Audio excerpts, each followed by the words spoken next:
فرمایا وَأُولَٰئِكَ هُمُ الْفَائِزُونَ۔ قرآن کریم میں فرمایا کہ یہی وہ لوگ ہیں جو کامیاب ہیں۔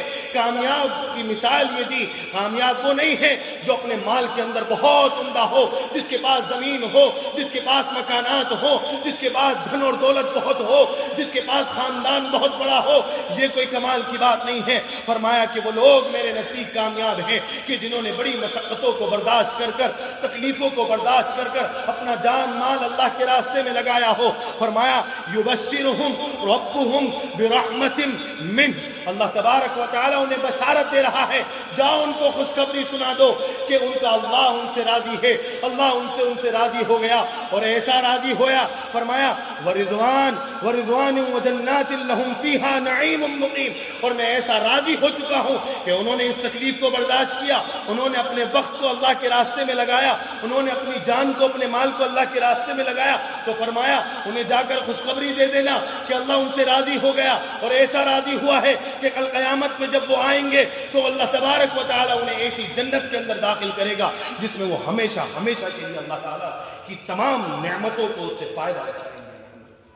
فرمایا خالدین فیہا ابدا، اب جنت سے نہیں نکالا جائے گا۔ یہ نہیں کہ خوشخبریاں سنا دی اور ان کو جنت میں داخل کر کر اس کے دیدار کرا کر اس کی نعمتوں کو نواز کر اس کو باہر نکال دیا جائے۔ فرمایا نہیں، نعمتیں یہ ایسی ہوں گی خالدین فیہا ابدا، اب وہ ہمیشہ کے لیے اس کے اندر رہے گا، باہر اس کو نہیں نکالا جائے گا۔ ان اللہ عندہ اجر عظیم، اللہ تبارک و تعالیٰ کے پاس اس کے لیے بہت بڑا اجر ہے، بہت بہترین اجر ہے۔ اللہ اکبر، کیا چاہیے انسان کو؟ جنت ہی کا تو مطالبہ ہے۔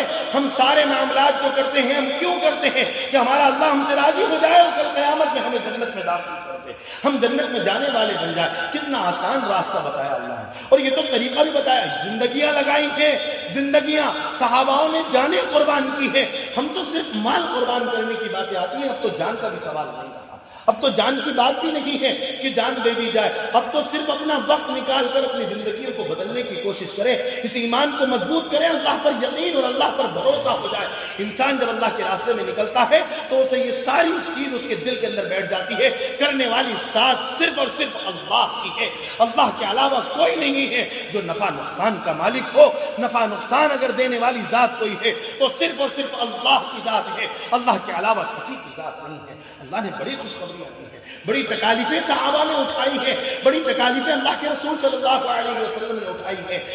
کئی دن اللہ کے رسول صلی اللہ علیہ وسلم اس دین کی خاطر اس پر محنت کر کر اللہ کے راستے میں نکل کر جا کر لوگوں کے گھروں میں دعوتیں دے کر اللہ کے راستے کے لیے اللہ کی طرف بلانے کے لیے، اللہ کے حکموں کو منانے کے لیے، اللہ اور اس کے رسول کی محبت لوگوں کے دلوں میں پیدا کرنے کے لیے اللہ کے رسول صلی اللہ علیہ وسلم نے اپنے جسم مبارک کو قربان بھی کیا ہے۔ یہ زندگی کی قربانیاں، ہم تو کیا کر رہے ہیں؟ ہم تو صرف کمائی تو ہے اور کر بھی کیا رہے ہیں، اور کمانے کے بعد اگر ہم سے کہا جاتا ہے وجہ یہ ہے کہ یقین نہیں ہے، اب ہم سوچ چکے ہیں کہ ہمیں مرنا نہیں ہے، مرنے کا استحضار نہیں ہے، مرنے کا خوف اور مرنے کا ایک بالکل اس کے دل کے اندر جو احساس ہونا چاہیے وہ ختم ہو چکا ہے۔ اللہ نے بڑے انعامات رکھے ہیں، فرمایا انما المؤمنون الذين آمنوا بالله ورسوله ثم لم يرتابوا وجاهدوا في سبيل الله وجاهدوا باموالهم وانفسهم في سبيل الله اولئك هم الصادقون۔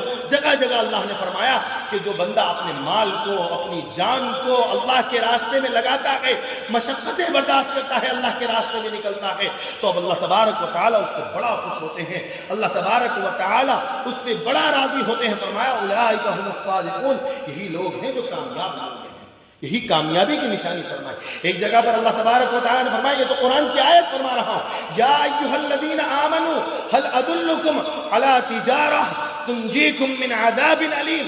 آج دردناک عذاب سے بچنے کے لیے کون نہیں چاہتا؟ قرآن کریم نے فرمایا ایمان والو دردناک عذاب سے بچنا چاہتے ہو تو آؤ میں تمہیں ایک تجارت بتاتا ہوں، آؤ میں تمہیں ایک سودا بتاتا ہوں، آؤ تم ایک تجارت کرو۔ فرمایا اے ایمان والو یا ایھا الذین آمنوا هل ادلکم علی تجارہ، فرمایا اللہ تبارک و تعالیٰ نے کہ ایمان والو تمہیں میں ایسی تجارت بتاتا ہوں کہ جس سے تم کیا ہوگے، تنجیکم من عذاب علیم، کہ تم اللہ تبارک و تعالیٰ تمہیں دردناک عذاب سے محفوظ فرما لے گا۔ فرمایا کہ وہ تجارت کیا ہے؟ اللہ نے آیت میں فرمایا تؤمنون باللہ ورسولہ وتجاہدون فی سبیل اللہ باموالکم وانفسکم، کہ جو لوگ ایمان لائے اللہ پر اور اس کے رسول پر اور انہوں نے مشقتیں برداشت کی اور جہاد کیا اللہ کے راستے میں اپنی مال اور اپنے جانوں کے ساتھ میں، فرمایا کہ ذالکم خیر لکم ان کنتم تعلمون، یہی وہ لوگ ہیں جو کامیاب ہیں اگر وہ سمجھدار ہیں، اگر وہ جاننے والے ہیں۔ اللہ نے بتایا کہ دردناک عذاب سے بچنا ہے تو اپنے مالوں کو اپنی جانوں کو اللہ کے راستے میں لگاؤ، اللہ کے راستے میں نکلو، مشقتوں کو برداشت کرو۔ جب تم اللہ کے لیے تکلیف کو برداشت کرو گے، اللہ کے لیے نکلو گے تو اللہ تبارک و تعالیٰ تمہیں دردناک عذاب سے بچائے گا اور قیامت میں جنت کے اندر داخل فرما دے گا۔ فرمایا یغفر لکم ذنوبکم، انسان کو سب سے بڑی چیز کیا چاہیے؟ یہی تو ہے کہ اس کے گناہ سے معاف ہو جائیں۔ اللہ نے فرمایا یغفر لکم ذنوبکم، اگر وہ ایسا کرے گا تو اللہ تبارک و تعالیٰ اس کے تمام گناہوں کو معاف فرما دے گا، اس کے تمام گناہوں کو دھو دے گا، اس کے گناہ اس سے ختم ہو جائیں گے۔ فرمایا وَيُدْخِلْكُمْ جَنَّاتٍ تجری من تحتها الانہار، قرآن کریم نے فرمایا کہ جب وہ ایسا کرے گا اس کے گناہ معاف ہو جائیں گے، تو گناہ معاف ہونے کے بعد میں اگر کوئی جہنم میں جائے گی تو سوال ہی پیدا نہیں ہوتا۔ فرمایا کہ کل قیامت میں اللہ تبارک و تعالیٰ اس کو جنت میں داخل کریں گے، اور ایسی جنت میں کہ جس کے نیچے نہریں بہتی ہوں گی، اور وَمَسَاكِنَ طَيِّبَةً فِي جَنَّاتِ عَدْنٍ، اور کل قیامت میں اللہ تبارک و تعالیٰ اسے ایسا خوبصورت مکان عطا فرمائیں گے، ایسی خوبصورت جنت عطا فرمائیں گے جو ہمیشہ ہمیشہ کے لیے ہوگی، دائمی ہوگی، اس میں سے اس کو مکان میں سے نہیں نکالا جائے گا۔ فرمایا آگے چل کر ذالک الفوز العظیم، یہی وہ لوگ ہیں جو بڑے کامیاب ہیں، بڑے خوبصورت لوگ ہیں۔